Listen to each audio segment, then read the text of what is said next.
Benoît Thérien. Vous écoutez le meilleur du transport. Truck Stop Québec.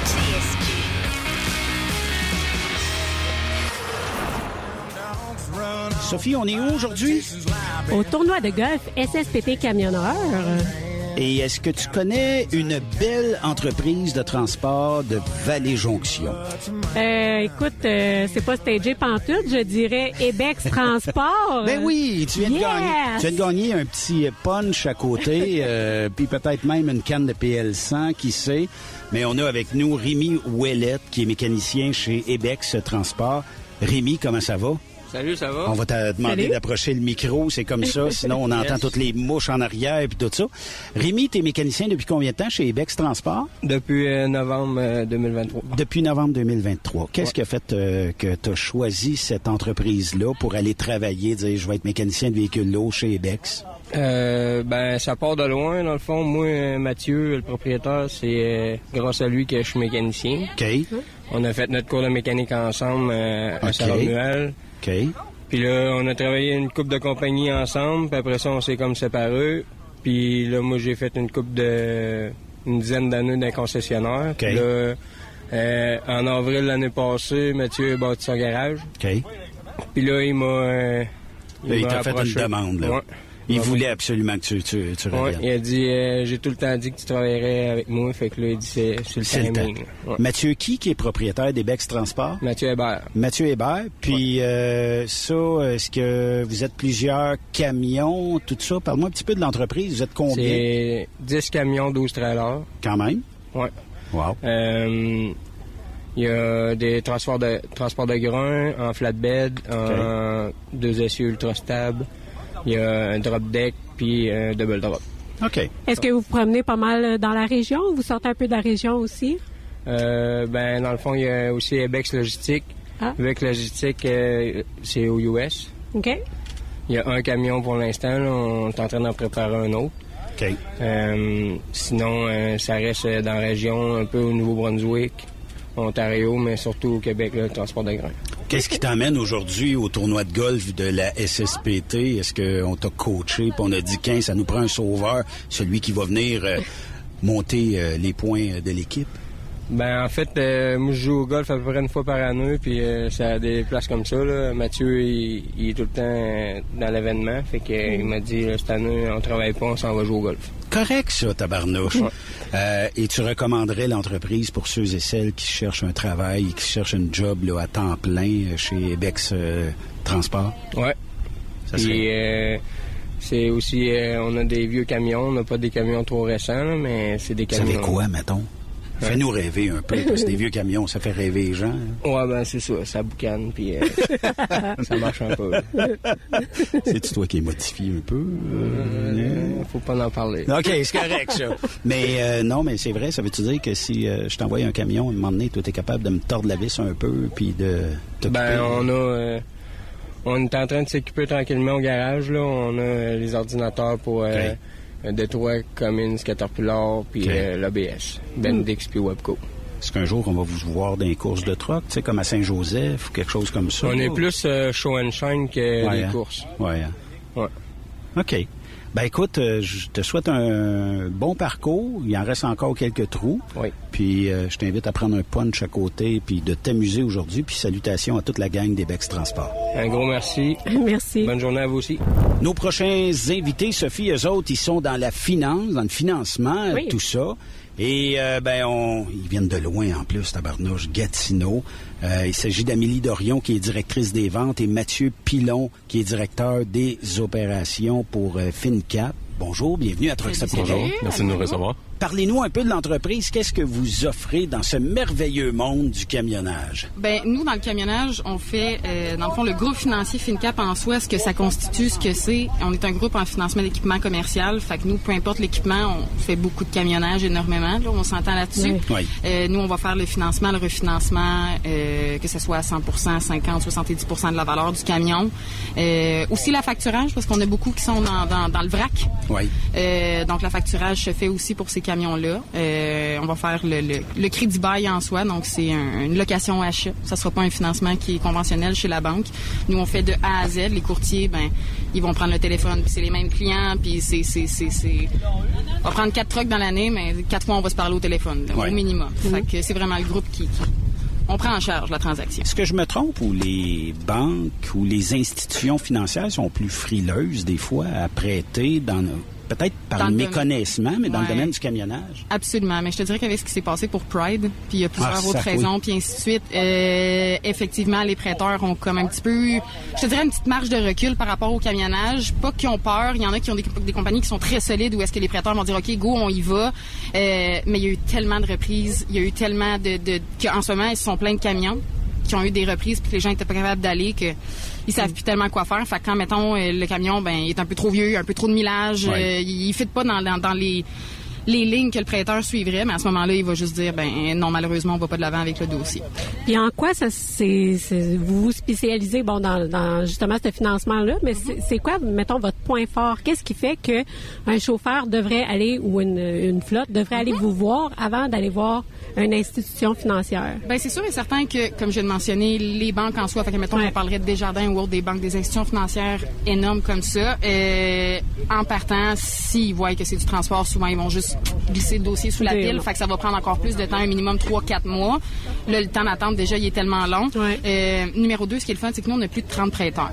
Fait que dans ce cas-là, tu sais, autant pour un crédit qui est A, B, C, fait que, tu sais, je veux dire, mon trucker, que ça fait 12 ans qu'il fait ça, mais qu'il a eu de la misère un brin, mais maudit, il a besoin de son camion, puis il faut qu'il fasse sa run, il y a peut-être plus de chances de venir chez Fincap d'avoir une approbation, mettons. Puis en ayant plusieurs prêteurs, ça nous permet de nos clients, même s'il n'est pas de type A puis de type C, mais on peut l'aider, puis il va pouvoir agrandir son crédit, l'améliorer pour potentiellement devenir type A dans le futur. Oui, en ayant 30 partenaires chez vous, est-ce que, je veux pas minimiser tout ça, mais est-ce que ça serait plus facile d'avoir un équipement ou d'avoir un financement grâce à tous ces prêteurs-là, advenant le cas où, je sais pas, je suis peut-être borderline, j'ai peut-être un dossier de crédit pas des plus Dans le fond, c'est quoi qui arrive, c'est que tous les prêteurs, ils font une gestion, ils calculent une gestion de risque. C'est toujours différent comment ils calculent d'un prêteur à l'autre. Okay. Donc, il va y avoir des prêteurs qui vont être plus... ils vont avoir plus peur, mettons, d'aller dans le domaine du transport que dans d'autres domaines. Donc, en ayant plus de prêteurs disponibles, ça nous permet de plus mieux choisir où envoyer le client puis d'y offrir le meilleur deal possible. OK. J'ai l'impression que vous avez quand même vraiment une belle expérience avec les camionneurs. Tu sais, juste le fait que tu les appelles mes truckers. Moi, j'en ai beaucoup. C'est une majorité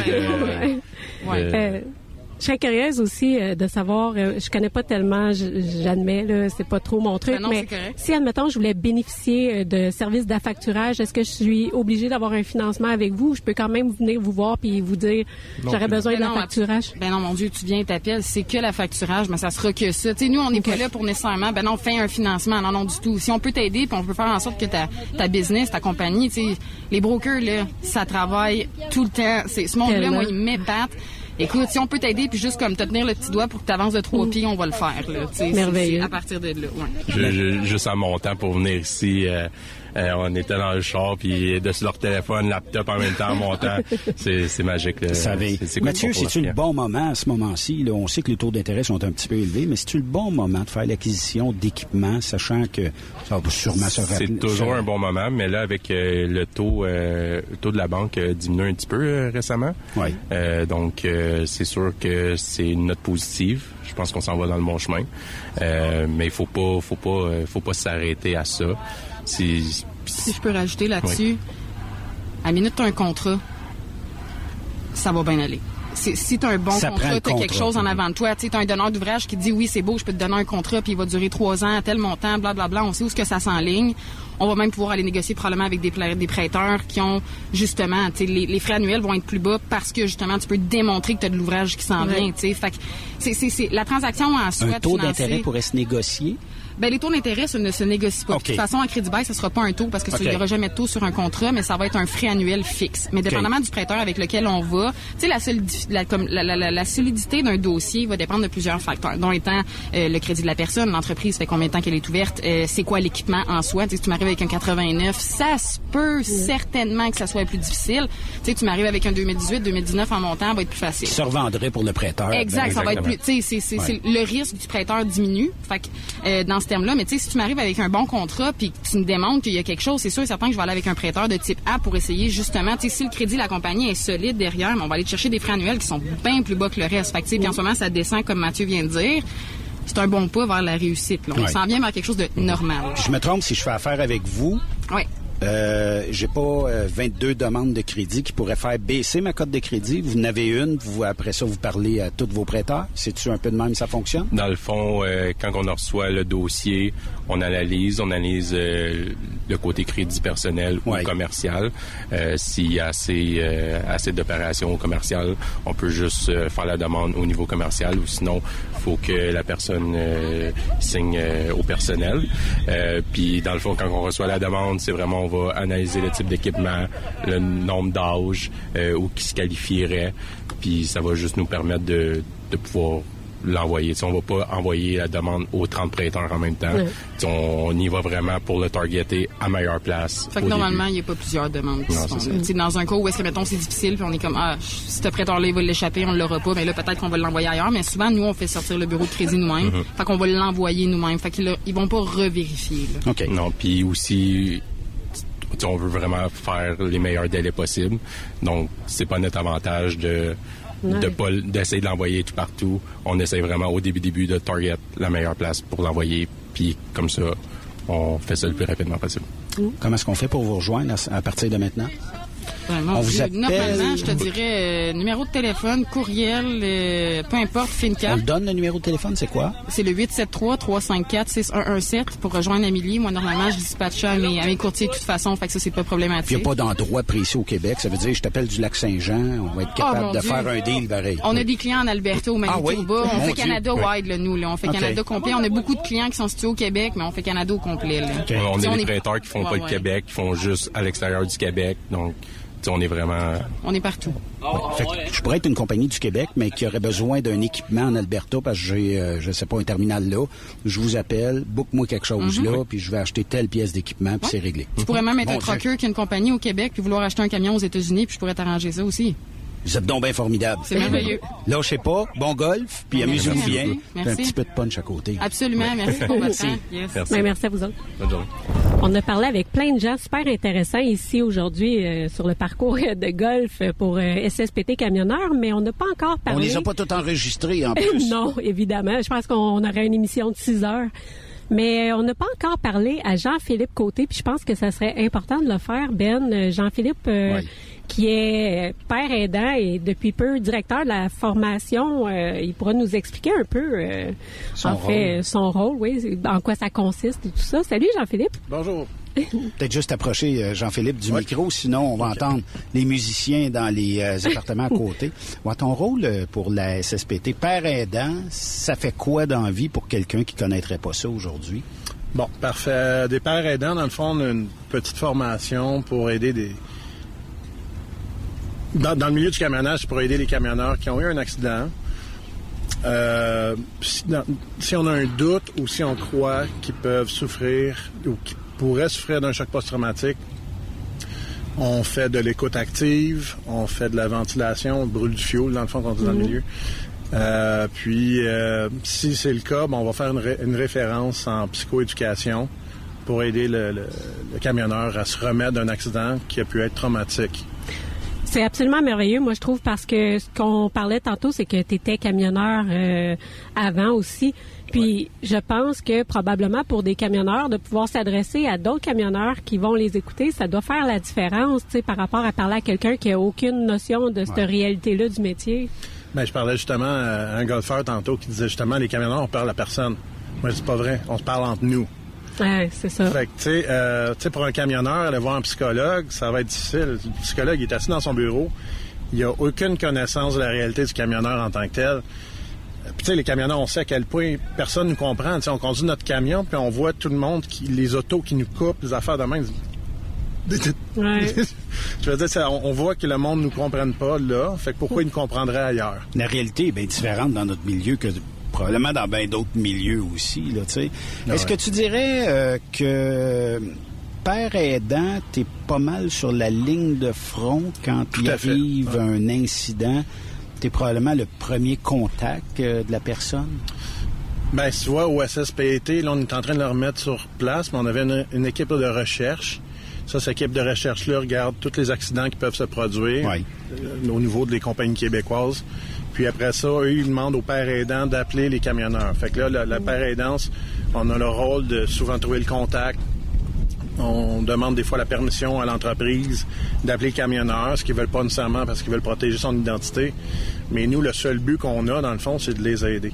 Ouais. Les pères aidants, c'est tous des bénévoles, dans le fond, puis on a la cause à cœur. On veut aider notre monde. Fait que oui, tout la ligne de front. Puis après ça, comme je dis, si on a un doute, si on pense qu'il peut y avoir un choc post-traumatique en devenir, là, on fait une référence en psychoéducation. Une référence en psychoéducation. C'est le punch qui fait ça. Oui. Puis, qu'est-ce qui est bien, le SSPT, avec justement les levées de fonds comme le tournoi de golf, on paye 3 rencontres en psychoéducation pour les camionneurs qui en font la demande, pendant que le dossier à CNESST est en train d'ouvrir. Ça prend 5 semaines. L'affaire, c'est que normalement, quand on a un accident traumatique, souvent la première étape, ça va être le choc nerveux qui va être traité à l'hôpital. Après ça, pendant 1 mois, c'est pas officiel, mais c'est plus ou moins 1 mois, on a le stress aigu. Dans le fond, dans le stress aigu, tu as les mêmes symptômes qu'un choc post-traumatique, sauf qu'ils sont pas cristallisés. Fait qu'ils ils se guérissent beaucoup mieux. Tandis qu'après ça, après 1 mois, ben justement, tu tombes dans le choc post-traumatique. Là, le gros du choc post-traumatique va durer à peu près 9 mois. Puis après ça, les symptômes vont s'estamper, vont disparaître lentement pendant à peu près 6 ans. Puis ça, c'est le normal. Ça peut revenir? Oui, on peut faire des rechutes, tout à fait. Dans le fond, un choc post-traumatique peut être aussi déclenché après plusieurs petits événements traumatisants. Comme ça peut être des petits accrochages. Oups, j'ai dévié de ma voie, j'ai vu 4 autos qui ont essayé de m'éviter. Des affaires de même, là, pouf. Ça te rappelle. Mais dirais-tu, Jean-Philippe, que dans notre industrie, on est tough. On n'a pas besoin de ça, nous autres, de se faire aider. On n'a pas besoin de demander de l'aide.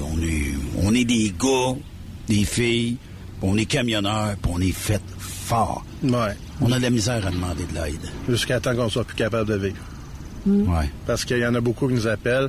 Ouais, ça fait 2 ans, là, puis là, je suis plus capable de vivre.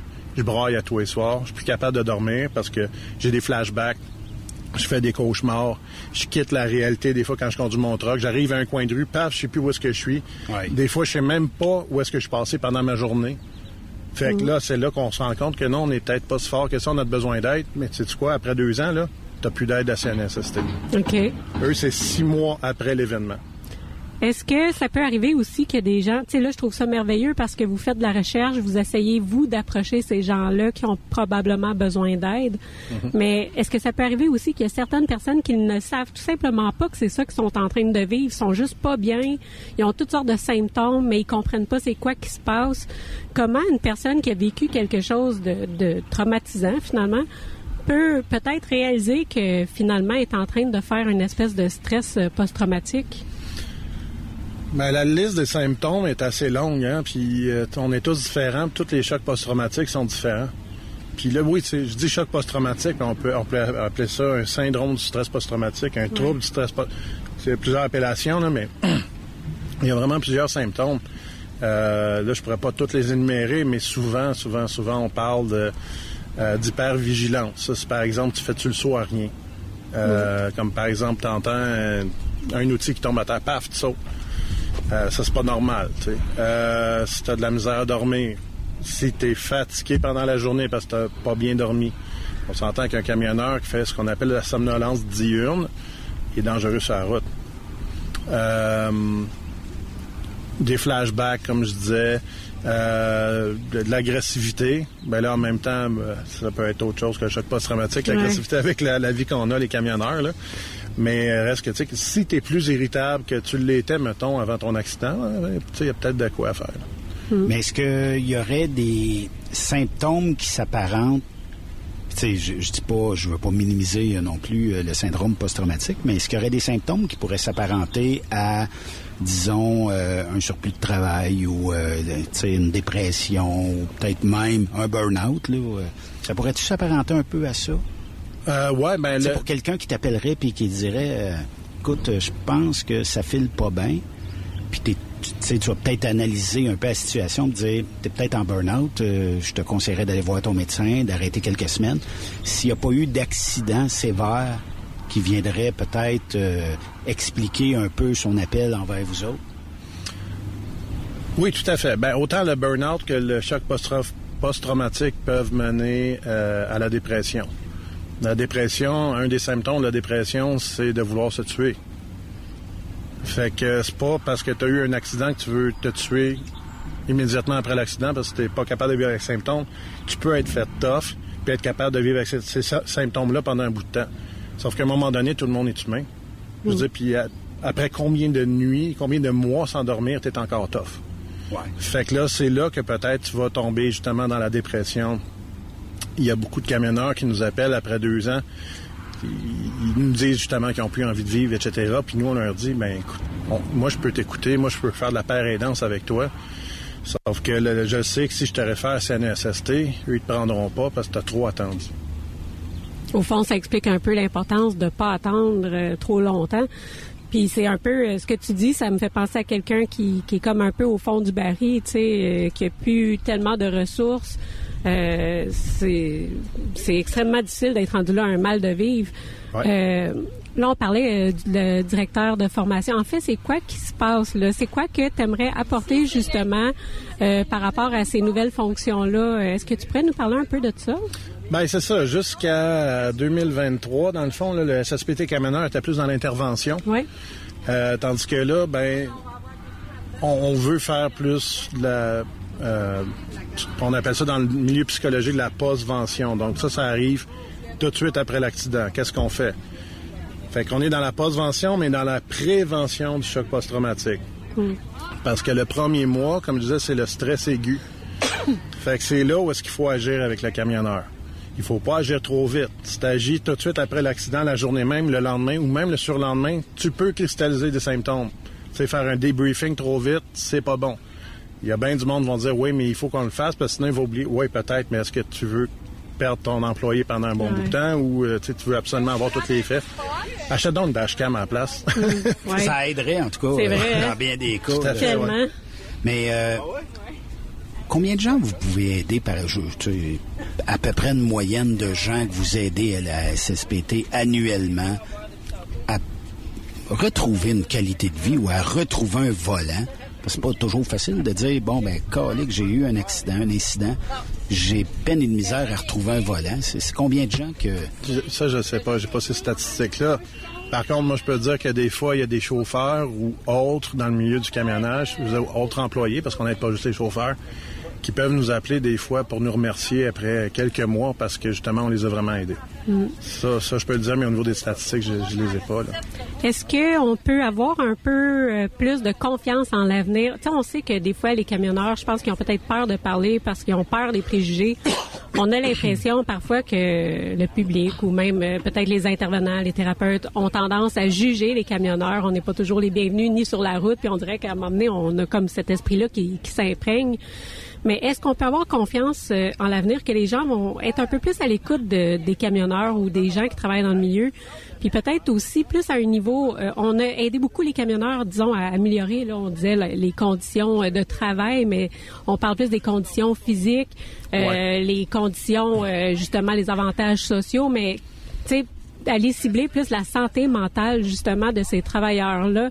Tu sais, j'ai l'impression que c'est quelque chose qui va se développer dans l'avenir, selon ce qu'on se parlait, mais j'ai peut-être l'impression aussi que c'est ton rôle d'emmener ça en entreprise. Tu sais, c'est quand même un gros projet, là. Bien, tout à fait. C'est ça. C'est d'amener ça en entreprise parce que qui est-ce que le camionneur appelle après avoir eu un accident? Normalement, mais c'est son entreprise. Fait que le premier répondant du camionneur, ça va être son dispatch, ça va être son boss, ça va être le responsable des ressources humaines, ça peut être la secrétaire, réceptionniste, ça dépend de la compagnie. Fait que dans le fond, c'est de former cette personne-là à savoir quoi dire. Et surtout de savoir ne pas quoi dire. Oui. Ça peut être très important aussi, comme ben voyons donc. C'est comme un BC qui remonte dessus. Non. C'est pas ça. Minimiser aussi ce qui se passe.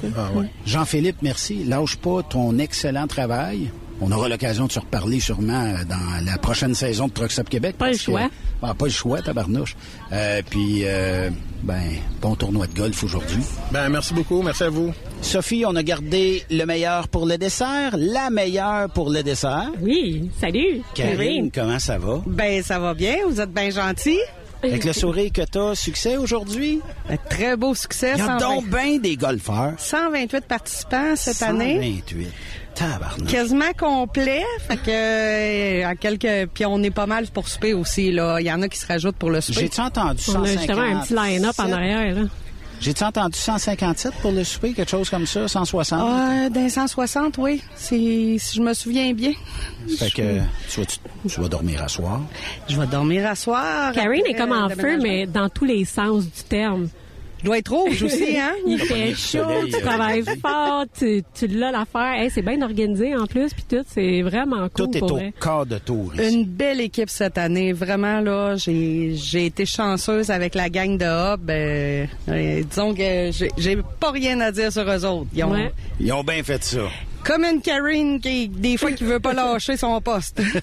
Là, cette année, la nouveauté, c'est qu'il y a des gens qui ne pourraient pas être présents ici, mais qui pourraient bider en ligne sur des articles que vous avez dénichés, que l'Encan a déniché aussi, et qui pourraient rendre certaines personnes heureuses, mais qui pourraient aussi financer par le fait même la SSPT chez les camionneurs. Oui, cette année, on a fait affaire avec une firme pour des encans silencieux, puis on a vraiment des beaux objets de collection. Les maniaques de sport, là, il y a du hockey, de la boxe. Il y avait un gant signé de Mike Tyson quand même. Là, j'avertis Shrek. Je sais pas c'est qui Shrek, mais il arrête pas de bider sur mes billets de hockey. Fait que moi, je remonte toujours la mise. Ouais. On va se battre jusqu'à la fin Shrek, je te le dis tout de suite. Ils sont rendus à combien, les billets des rouges? Je vais te dire ça. Il va falloir que je rouvre la page, mais là, j'ai pas reçu de message texte, donc je dois être pas pire encore d'un bid.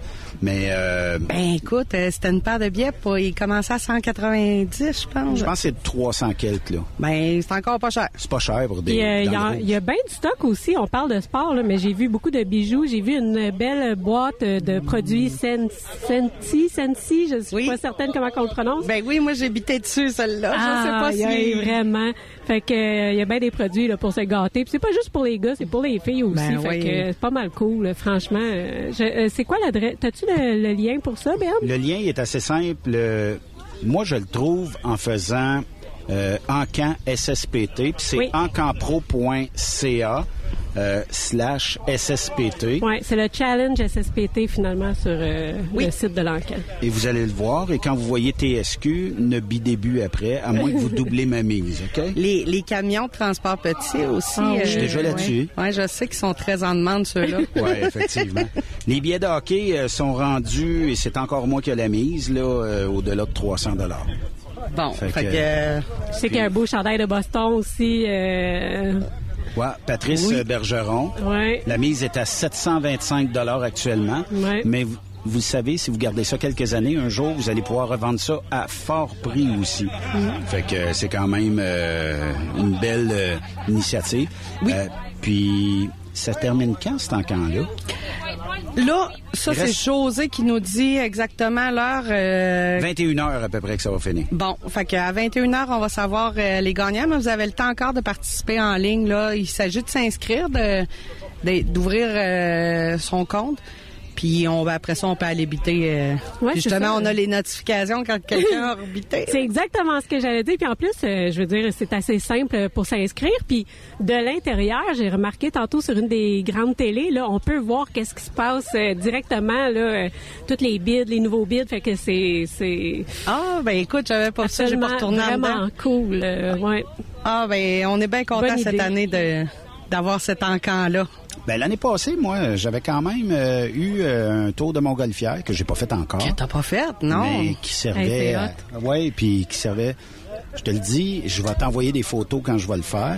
Puis j'aimerais le faire à l'automne, mais il y a encore un tour de montgolfière cette année. Oui, parce que celui qui offre ça, ben le couple qui offre ça, Sky Crazy, Cynthia et Kenny, ben c'est un couple camionneur. Fait que lui, il a sa classe 1, mais il a en plus sa classe pilote de montgolfière parce que ça prend un cours pour ça. OK.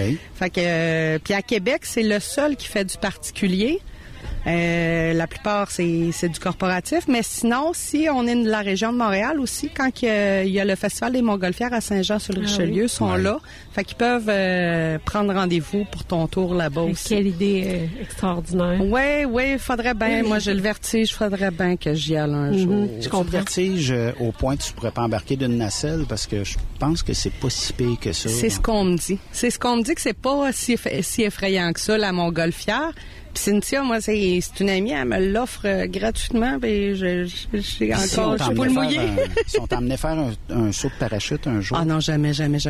Ben peut-être que si une compagnie dirait, bon, ben j'offre 100 000 à l'organisme, ben là, je vais sauter. Pour 100 000. Ça prendrait ça. Pas en bas de 100 000. Je sais que tu as le moitié-moitié à aller t'occuper, mais félicitations. Je chacrerai pas, mais c'est une maudite belle journée. Très belle journée. On est content des participants, sont joyeux. Puis chaque année, ben on a notre gang qui revient, les habitués. Puis je pense que il y a une petite touche SSPT dans notre tournoi de golf qui est sympathique, qui est pas guindé, qui est... Oui. Oui. Puis tu es une bonne photographe en plus. Très bonne photographe, en plus qui est ma directrice des pères aidants. Quand on a besoin d'avoir des services avec l'organisme, ben c'est par Chantal Charlebois qu'il faut passer. Ben félicitations, merci beaucoup. Ben merci d'être là. Il faut déjà se dire à l'année prochaine. Mais là, il y a une belle soirée. On va faire des lives un petit peu plus tard sur Truck Stop Québec. Puis, oui. Puis l'année prochaine, je pense que c'est-tu le 22 que ça va donner ou le 19? Okay. Je me souviens pas, là, exact. J'ai vérifié ça hier, puis je l'ai oublié. Bon, ben ça, c'est cool. Fait qu'on va déjà regarder à notre agenda. Sophie, t'as déjà booké ça? Oui. Mettons décembre, janvier, février, mars. Puis là, faut t'offrir jusqu'à minuit parce que c'est ma fête à minuit. Oui, à soir, oui. Hey, demain, c'est mon anniversaire. Juin 2025, Karine, je pense que c'est le 19. Ça va être le 19, c'est ça. On recule d'un jour. Fait que moi, je marque déjà SSPT. Okay? Oui. C'est booké à 8 h le matin. Ben, ça tombe juste bien avec la Saint-Jean-Baptiste, le long congé. Fait qu'il y en a beaucoup qui en profitent pour prendre 5 jours d'affilée, jeudi, vendredi, samedi, dimanche, lundi. Ouais, puis ça commence bien avec un beau parcours de golf, là. C'est parfait. Félicitations, puis merci d'aider les camionneurs qui en ont besoin. Ben, on pourrait dire, bon, ben OK, c'est un organisme, tout ça, mais... Tu sais, quelqu'un qui lâche le volant pour X raisons, puis qui le retrouve grâce à un organisme comme vous autres, on connaît pas tous les détails en arrière, mais souvent, il y a un travail colossal qui est fait pour emmener la personne dans ce qu'elle aimait le plus avant. Puis vous en faites partie de ça. Là.